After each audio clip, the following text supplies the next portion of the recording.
দুপুরে খাওয়া-দাওয়া করে একটা দিয়েছিলাম লম্বা ঘুম।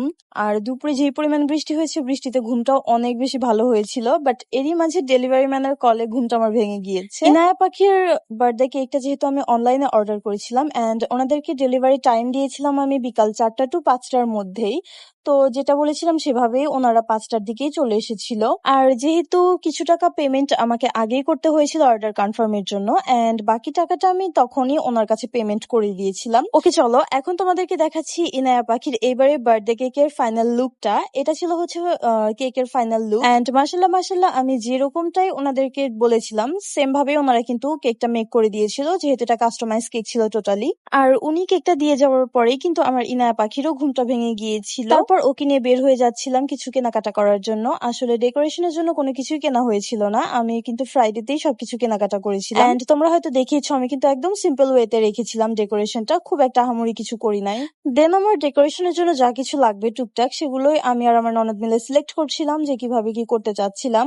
আর হ্যাঁ, ফুল ডেকোরেশনটা কিন্তু আমার ননদের আইডিয়া। আর ভিডিওতে যা কিছু ডেকোরেশন দেখেছো টোটালটাই কিন্তু ওর প্ল্যান, প্লাস ওই কিন্তু নিজেই সবকিছু করেছে একা হাতে। দেন এইখানে আমাদের ডেকোরেশনের জন্য যা কিছু লাগবে টুকটাক সেগুলো আমরা কিনে নিয়েছিলাম। তারপর ওইখান থেকে বের হয়ে চলে যাচ্ছিলাম একটা মেডিসিন শপে, কারণ আমার ননদের একটা মেডিসিন নেওয়ার ছিল। তো যেহেতু বাজারে চলে এসেছিলাম তো ওকে বলছিলাম যে তাহলে তুই মেডিসিনটা নিয়েই নে। আর এই যে একটুখানি হাঁটতেই আমার মেয়ের লাফালাফি শুরু হয়ে গিয়েছিল। যাই হোক, আমার ননদ মেডিসিন শপে গিয়েছিল আর আমরা একটু বাইরে দাঁড়িয়েছিলাম। এখানে আমি নেয়ার সাথে একটু দুষ্টুমনি করছিলাম, বাট সে আমাকে কোনোভাবে পাত্তাই দিচ্ছিল না। মানে বাইরে বের হলে সে তার নিজের জগতেই থাকতে বেশি পছন্দ করে আর কি। যাক, এরই মাঝে সে আবার একটু হাইও করে দিল তোমাদেরকে।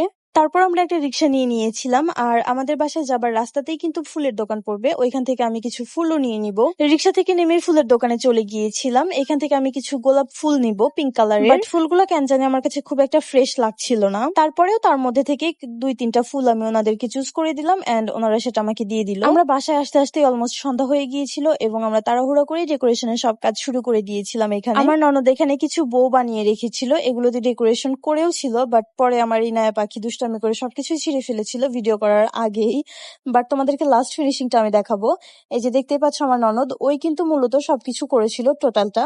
আর এখন যাকে দেখতে পাচ্ছ ভিডিওতে সেটা হচ্ছে আমার অনলেয়ন দেবর। ক্যামেরা দেখে সে একটু কাজ করছিল, মানে বুঝাতে চাচ্ছিল যে সেই সবকিছু করেছে, আসলে সে জাস্ট এমনি একটু ঢং করছিল। And here is the final look of the decoration. ডেকোরেশনটা কেমন লেগেছে তোমাদেরকে অবশ্যই কিন্তু কমেন্টে জানাবা। এন্ড সিম্পলের মধ্যে কিন্তু খুব ভালোই লাগছিল দেখতে। আর বার্থডেতে আমাদের মামের আউটলুক ছিল এইটা। আর আমরা কিন্তু সেম আউটফিট বানিয়েছিলাম। অনেকেই আমাকে জিজ্ঞাসা করেছেন বক্সে এসে যে আউটফিট আসলে আমাদের মামের ড্রেসটা কিন্তু আমি নিজে ডিজাইন করে নিজেই গজ কাপড় কিনে টেলরকে দিয়ে এইভাবে জাস্ট বানিয়ে নিয়েছিলাম। সো এটা কোথা থেকে কেনা না। যাই হোক, তারপর সবাই মিলে কিন্তু এখানে আমরা রেডি হয়ে গিয়েছিলাম কেক কাটার জন্য। আর ইনায়া পাখিকে দেখতে পাচ্ছ ওর চাচ্চুর কোলে খুব সুন্দরভাবে বসেছিল। তারপর আমরা বাড়ির ছোট বড় সবাই মিলে একসাথেই কেক কেটেছি এবং সবাই মিলে একসাথে কেক খেয়েছি। এরই মাঝে এরা দুইজন দেখে আবার পাঞ্জা লড়ছিল, লাস্টে কে জিতেছে সেটা আমি জানি না, তার আগে চলে গিয়েছিলাম। আর এই একজনকে দেখো, এ তো কেক খাওয়ার জন্য পুরো একটা প্লেট নিয়েই বসে গিয়েছিল। এভাবেই বাড়ির সবাই মিলে আমরা মজা করে ইনায়া পাখির বার্থডে সেলিব্রেট করেছিলাম। Thanks for watching.